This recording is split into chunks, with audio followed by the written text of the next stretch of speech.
بسم اللہ الرحمن الرحیم۔ مقدمات فی السلفیۃ، حصہ پنجم، اصول الدعوہ سلفیہ کا تیسرا حصہ تزکیہ نفس کے موضوع پر مشتمل ہے۔ توحید اور اتباع سنت پر گفتگو ہو چکی ہے۔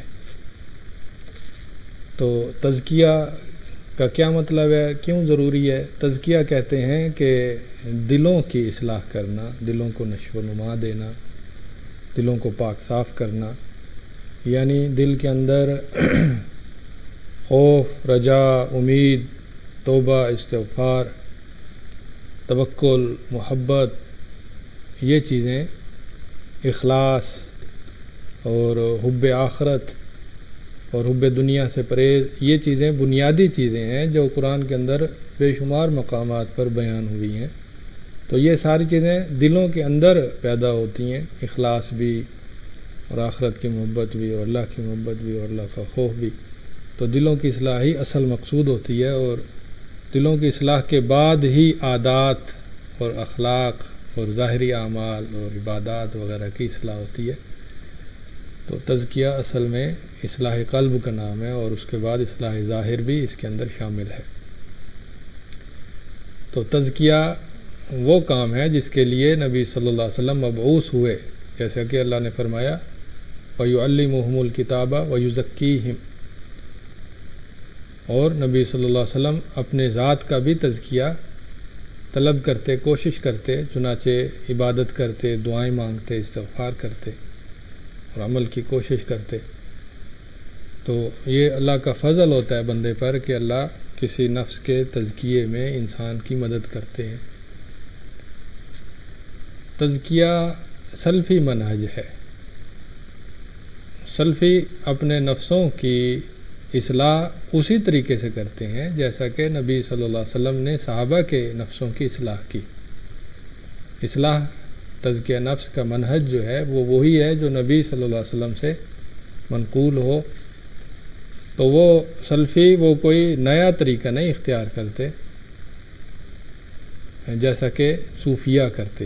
صوفیہ کے اندر تزکیہ نفس کا اپنا ایک الگ تھلگ طریقہ ہے جس کی تفصیل آگے آئے گی۔ تو سلفیہ کا جو منہج تزکیہ ہے اس میں سب سے پہلا صحیح عقیدے کا اہتمام ہے۔ اللہ کے اسماء و صفات، اللہ کی ربوبیت، ایمان اور آخرت کے مسائل، رسولوں پر ایمان، قضاء اور قدر پر ایمان، یہ ساری چیزیں پہلے نمبر پر ہیں سلفیوں کے منہج تزکیہ کے اندر۔ صوفیہ کے منہج تزکیہ کے اندر جتنی بھی صوفیہ کی کتاب ہیں اس کے اندر عقیدہ شامل نہیں ہوتا، اس لیے صوفیہ میں سے بعض اشاعرہ ہوتے ہیں، بعض ماتریدیہ ہوتے ہیں، بعض جو ہے وہ شیعہ بھی ہیں اور بعض غالی بھی ہیں اور بعض جو ہے بعض اہل حدیث بھی ہیں یا محدثین بھی ہیں۔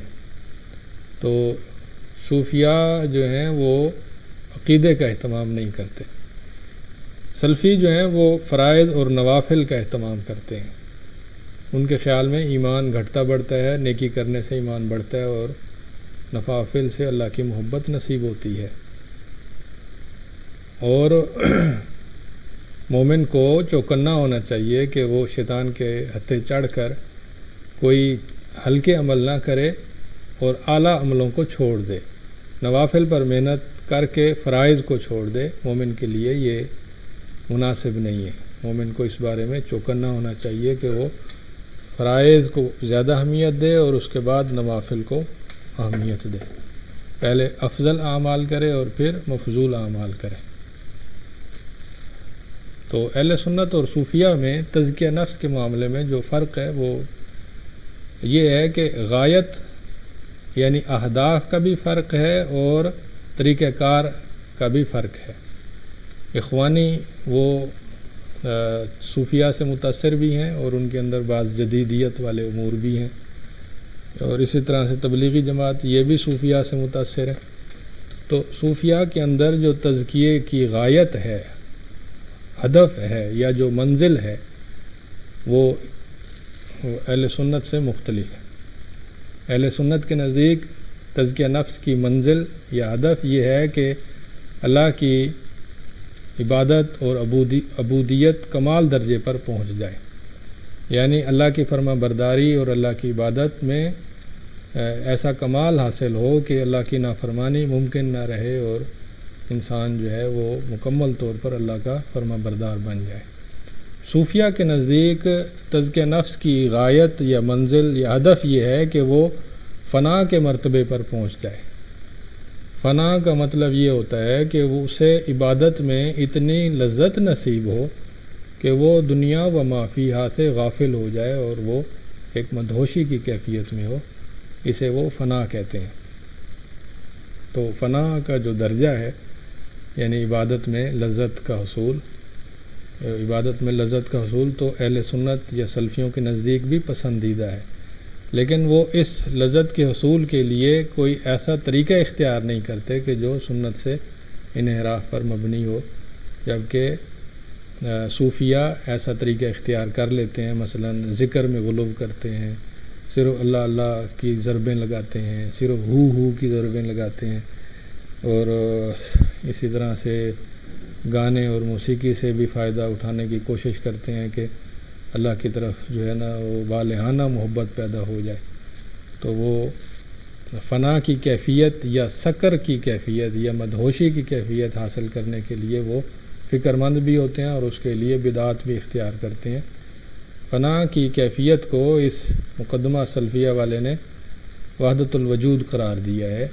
وحدت الوجود کی ایک تشریح یہ بھی ہے کہ انسان سمجھے کہ پوری کائنات وہ ایک اللہ ہی کی عکس ہے یا اللہ ہی کا وجود ہے، وہ سارے وجود اس سے ختم ہو جائیں اور صرف ایک وجود اس کے لیے باقی رہ جائے۔ تو یہ ان کی غایت ہے۔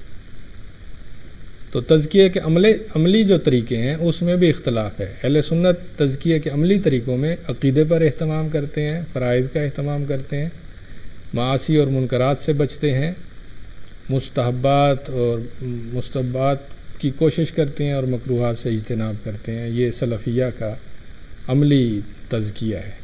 جبکہ صوفیاء کا جو عملی تزکیہ ہے اس میں وہ اللہ اللہ کا ورد کرتے ہیں، حالانکہ صرف اللہ اللہ کا ورد ثابت نہیں ہے، یا ہو کا ورد کرتے ہیں اور ہو سے مراد اللہ ہی لیتے ہیں، یا ایسے ورد اور ایسے اذکار کرتے ہیں کہ جو سنت سے ثابت نہیں ہے، یا وہ تالیاں بھی بجاتے ہیں اور مٹکتے بھی ہیں اور ناچ گانے بھی کرتے ہیں، اور وہ سمجھتے ہیں کہ اس سے مدہوشی اور کیفیت ایسی پیدا ہو جاتی ہے کہ وہ اپنے آپ پر قابو نہیں رکھ پاتے، اور اسی طرح غنا اور موسیقی اور اسی طرح اپنے آپ پر بعض چیزوں کو حرام قرار دیتے ہیں، سونے جاگنے میں اپنے آپ پر تشدد کرتے ہیں، کھانے پینے میں اپنے آپ پر تشدد کرتے ہیں، لباس کے اندر بھی تشدد کرتے ہیں۔ تو یہ فرق ہے اہل سنت اور صوفیاء کا۔ تو اخوانی طریقہ دیکھیں یا تبلیغی جماعت کا طریقہ دیکھیں، یہ دونوں طریقے صوفیاء سے متاثر ہیں، اور صوفیاء کا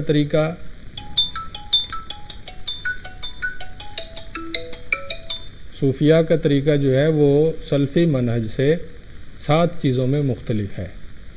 پہلا ہے ربانیت۔ ربانیت میں سلفی اور غیر سلفی کا فرق ہے کہ ربانی کہتے ہیں کہ سلفی دعوت تزکیہ کا طریقہ وہ ربانی ہے، اللہ کے قرآن اور حدیث سے ماخوذ اور مستنبط ہے۔ دوسرا یہ کہ اس میں اصالت یعنی نبی صلی اللہ علیہ وسلم کے دور کا جو تزکیہ نفس تھا اور آج کل کے دور کے حالات ہیں ان کے درمیان توازن ہے۔ ایسا نہیں ہے کہ آج کل کے حالات بالکل ہی نظر انداز کیے گئے ہوں، آج کل کے وسائل بھی استعمال کیے گئے ہیں۔ ثبات اور استقرار ہے، وہ عدم التلون ہے، یعنی جو تزکیہ نفس کے اصول ہیں وہ مضبوط ہیں، منضبط ہیں، اصولی ہیں، ناقابل تغیر ہیں، اور ان کے اندر کوئی مداہنت یا تنازل نہیں ہے۔ واقعیت ہے، یعنی جو سلفی دعوت کے جو اصول ہیں یا تزکیہ نفس کے اصول ہیں وہ واقعی ہیں، یعنی عملی ہیں۔ ایسا نہیں ہے کہ وہ ناقابل عمل ہوں اور ان پر عمل کرنا ممکن ہی نہ ہو۔ شمولیت ہے، یعنی وہ دین دنیا اور آخرت تمام زندگی کے شعبوں اور مراحل کے اوپر مشتمل ہیں اور ان کے درمیان توازن ہے۔ عالمیت ہے کہ سلفی دعوت کے جو اصول و قواعد ہیں، تزکیہ نفس کے اصول ہیں، وہ پوری دنیا کے لیے ہیں، نہ کہ صرف کسی خاص گروہ، طبقے یا کسی خاص خطے کے لیے ہیں۔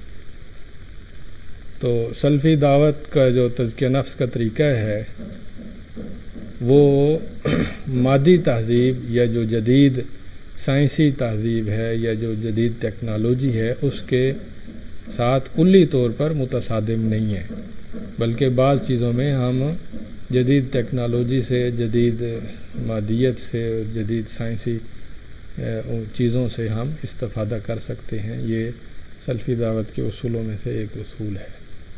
تو انہی باتوں پر اکتفا کرتا ہوں۔ السلام علیکم ورحمۃ اللہ وبرکاتہ۔